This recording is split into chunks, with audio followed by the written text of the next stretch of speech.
हुआ है, आपके लाइफ पे हुआ है, आपके सोल पे हुआ है, हर जगह पे वो इफेक्ट आपको दिखाई देगा। तो इन चीज़ों को हमें छोड़ना होगा।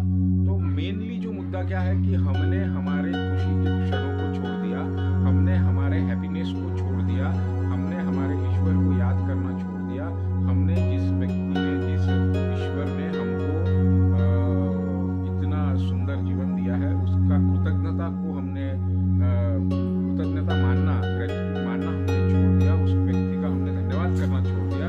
उस व्यक्ति हमने केवल शिकायत करना शुरू की, और शिकायत और शिकायत और शिकायत। सिर्फ हम जो है वो दुखी इसलिए नहीं है कि हमारे पास कुछ नहीं है, हम दुखी इसलिए है कि उस व्यक्ति के पास है, मेरे पास नहीं है। मतलब आपके पास जो है उससे आप सुखी नहीं है, आप दूसरे के पास जो है उससे आप जरूर दुखी है। इसलिए आप लोगों को जो ध्यान मेडिटेशन है उसके माध्यम से आपने अपने आप को हील करना चाहिए, अपने आप को और ज़्यादा स्ट्रॉन्ग बनाना चाहिए। तो आप देखेंगे कि आपके लाइफ में बहुत ज़्यादा आमूलचूल परिवर्तन आ गया है, और आप अपने जीवन में अगर उस चीज को, सच्चाई को अगर आप मान लेंगे कि गलतियां मेरी है, माफी मुझे मांगनी चाहिए, किससे मांगनी चाहिए? उस ईश्वर से कि हे ईश्वर, तूने मुझे जो दिया है वह बहुत दिया है मुझे। क्योंकि आप अगर नीचे देखेंगे, किसी के तो हाथ नहीं है, और किसी के पैर नहीं है, किसी के और कुछ आप देखिए आप बाहर संसार में निकल के देखिए, और किसी को छत नहीं है, किसी को खाने को नहीं है। तो आपको ईश्वर ने बहुत कुछ दिया है। जो भी दिया है उसके लिए आप ईश्वर का शुक्रिया, आप में से कितने लोगों ने कितनी बार किया है? आप लोग ईश्वर के प्रति कितनी बार कृतज्ञ हुए हैं? ईश्वर वो नहीं, जाति धर्म या संप्रदाय या पंथ, इससे कोई लेना देना नहीं। एक परमात्मा जो इस सृष्टि को चला रहा है, वो भी ऑर्डरली चला रहा है। भाई आपकी नाक की जगह पे कान नहीं लगाया, और कान की जगह नाक नहीं लगाया, आँख की जगह मुंह नहीं लगाया, दांत नहीं लगाया। उसने सभी को एक जैसा बनाया। मतलब कोई ना कोई ऐसी ऊर्जा, कोई ना कोई ऐसी पावर जो है वो इस धरती को या इस ब्रह्मांड को चला रही है, जिसे हम विराट कहते हैं, विराट पुरुष कह सकते हैं, विराट शक्ति कह सकते हैं। तो हमने उसका शुक्रिया नहीं किया, हमने उसका कृतज्ञता नहीं किया। तो एक जो बुक है रहस्य, उसमें बताया गया है कि आपके पास जो भी है उससे दुगना आपको दे दिया जाए, और जिनके पास नहीं है उनसे जो है वो भी छीन लिया जाए। क्यों? क्योंकि उनके पास वह नहीं है। वह क्या नहीं है? उनके पास ग्रेटिट्यूड नहीं है, उनके पास कृतज्ञता नहीं है, उनके पास धन्यवाद देने का पावर नहीं है, इसलिए उनसे वो चीज छीन लिया जाए। तो कहने का मतलब ये है कि आप अपने लाइफ में दुखी अगर है, परेशान अगर है, माइंडली है, या पैसे से है, या किसी भी चीज से, तो इसके कारण कहीं ना कहीं आप है। क्योंकि हमारा जो भविष्य है, लोग कहते हैं कि प्रारब्ध लिखा जाता है, तो संचित में से प्रारब्ध लेकर इंसान यहाँ पे आता है।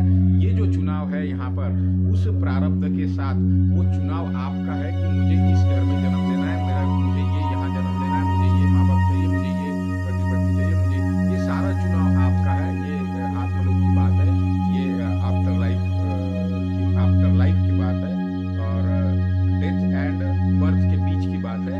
कि जब आपका रिव्यू होता है आपके लाइफ का, कि आपको जीवन में इस चीज के लिए भेजा गया था और आप क्या कर कर आए हैं यहाँ पे। तो हमको तो संचित खर्च, हम तो प्रारब्ध खत्म करने आए थे, और संचित का ढेरा हम और बढ़ाकर यहाँ से चल दिए। तो ये ना होगा। तो आप लोगों को अपने आप को हील करना पड़ेगा। ईश्वर ने आपको दिया है, क्योंकि आत्मा को परमात्मा कहा जाता है, और आप अगर आत्मा को खुश रखते हैं तो परमात्मा ऑटोमेटिकली खुश हो जाएगा, और आत्मा वही बात आपको करने के लिए मजबूर करेगी कि जिससे आपका भला हो। आप समझ सकते हैं कि आप देखेंगे आपके जीवन में कि बहुत सी बार आप कुछ गलत काम अगर करने जा रहे हैं, तो आप की अंतरात्मा जो होती है वो आपको रोकती है कि आपने ये नहीं करना चाहिए। लेकिन आत्मा चल भाई लड्डू है, एक बार खा तो ले, देखे। तो इन सब का सोल्यूशन एक ही है कि आप जब भी आपको समय मिले, उस ईश्वर के प्रति, उस विराट के प्रति आप कृतज्ञता व्यक्त करें। और दूसरा एक चीज होता है मेडिटेशन, ध्यान के माध्यम से आप बहुत कुछ हासिल कर सकते हैं। अगर आप किसी भी चीज से परेशान हैं, किसी भी समस्या से ग्रस्त है, आप अगर रोज डेली अगर 10 से 15 मिनट अपने आप को दे देते हैं, तो आप देखेंगे कि आपके जीवन में बहुत बड़ा परिवर्तन आ गया।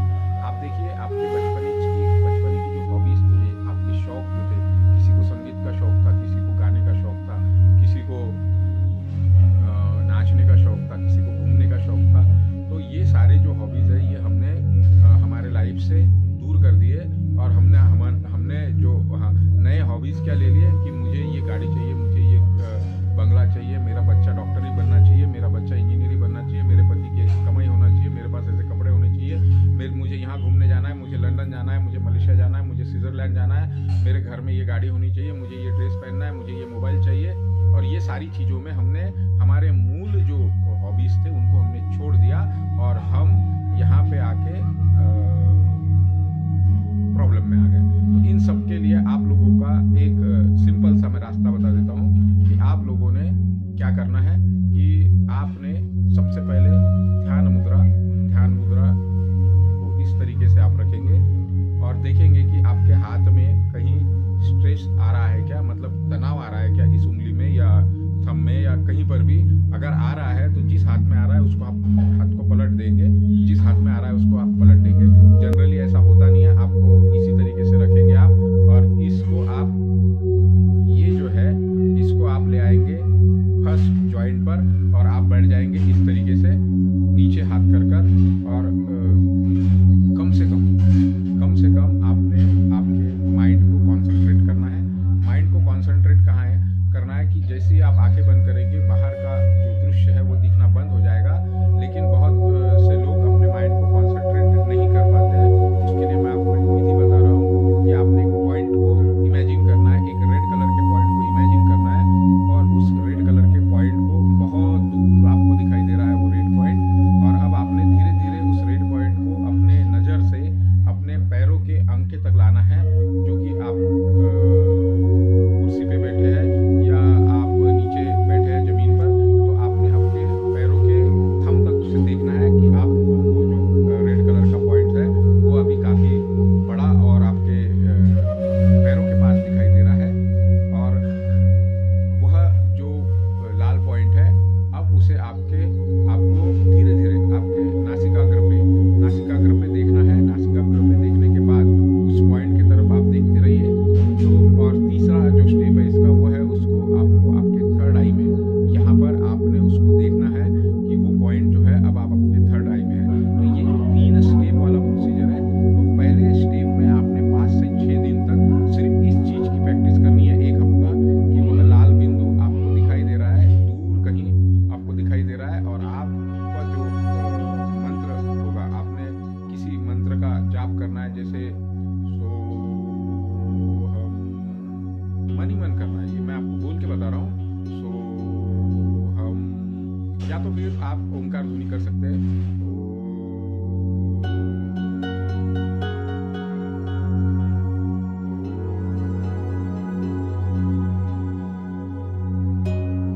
ये जो मंत्र ध्वनि है ये आपने मन ही मन करना है, आपको जोर से आवाज नहीं करनी है, मन ही मन आपको करना है।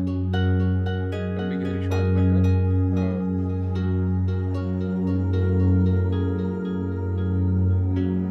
और साथ साथ में आपने 7 दिन तक